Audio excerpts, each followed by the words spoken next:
Hi again then guys, and welcome to a car which I mentioned way back in this series would be featured. I teased that it would be because it was technically, kind of, also in my honourable mentions, the very first video in this series, but that car of course was the Renovo Coupe, the super exclusive electric version of the Daytona Cobra. This one, though, is much more of a pure version. It's a modernised version, but very much so an homage to the original. Now, the Daytona Cobra, even in its original form, is one of my favourite designs of a car, period. Regardless of whether or not it's a classic, I think it's a truly beautiful shape. It's similar, kind of, to a Jaguar E-Type and a couple of others, but at the same time, it's very much its own thing. It's a car which, when I first saw it, I believe was Gran Turismo 2, and I didn't take much notice of the car. I wasn't a huge fan of the Cobra in general way back then, whereas over the years my love for the Cobra has just grown more and more. And of course, again, way back in this list, I featured the Cobra 427, which I absolutely love. This one, though, takes the cake for me, because not just is it a Daytona Cobra, but it's also better than that, because it's one which you can buy for a good price. It's not some insanely expensive classic collector's piece which you would have to rebuild or polish every time you take it out and drive a half a mile. I have very little interest in cars like that, because if I'm going to buy something for huge money, especially an exotic, I want to use it. Even if it means you get a couple of scratches on the car, that's the point of using it. Or that's the point of the car, to use it. Now, for other people, of course, they can just appreciate it like a painting, as a piece of art, but for me, that's not really the case.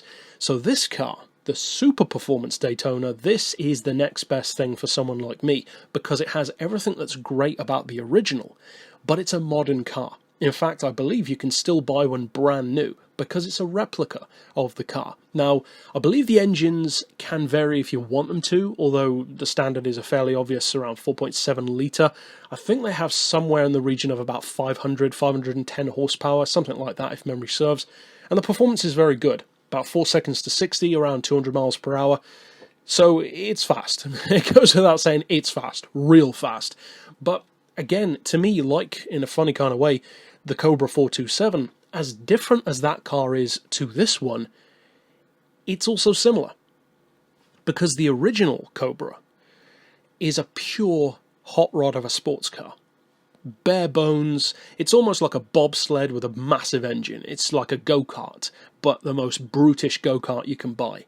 And I love that. I also love the look of the car. This one, in comparison, feels much more finessed and much more refined and very clearly designed for competition, and it's a shame that the car didn't have more success, because it certainly had that potential back in the GT40 and Ferrari P4 days. But it's a car which, in a similar way, funnily enough, and I hadn't really thought of this before, in a similar way to the Maserati MC12, really does prove that you can perfectly blend beauty and function. A car does not have to be ugly to accomplish its goal. Now, some cars are what some people would call ugly. The Chaparral 2J, for instance. Now, personally, I love the look of that car, but I can understand why people think it looks hideous, potentially. It looks kind of like a fridge, turned on its side, of course. But something like an MC12 or a Selena 7, which we discussed in the prior episode, or this car, and even the GT40 and many Ferraris from back in the day especially, they really do go to show that you can have a piece of art that can also win a race. And to me, that's very much so what the Daytona Cobra is. Now, there is an even more powerful version from back in the day called the 427 Super Coupe Le Mans, and that one's an absolute beast. It's got a much larger engine instead of the 427, well, instead of the 4.7, I should say. It's got a 7 litre, and it can do something like 215 miles per hour down the Mulsanne. That's incredible. But it's not my favourite, because the looks aren't quite there for me. It's a little bit bloated looking in comparison. It's a very cool car for sure, but this one is a prettier machine. I love it in the blue and white especially, and if I did, or if I was ever in an opportunity to buy one, it would definitely be in the iconic blue and white colours. It's the kind of car that I'm not entirely sure if I ever would buy one, even if I had that cash, but it would certainly factor in. It would be a serious option for me. And it was difficult to decide whether or not to include the Superperformance Daytona or the Superperformance GT40, because I love them both.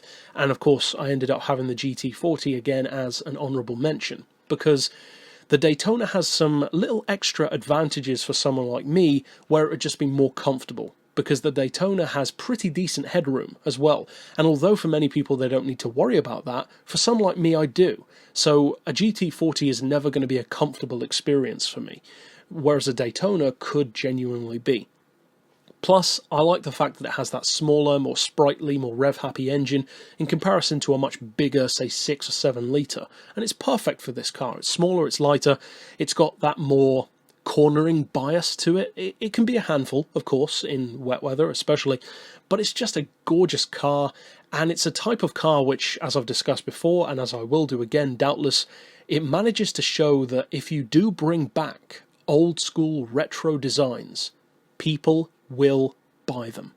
And I talked about that in Beards and Cars some time ago. I do not understand why more companies don't bring back their very own old models and just produce them to look almost exactly the same, or as close as possible, but with modern materials and modern tech.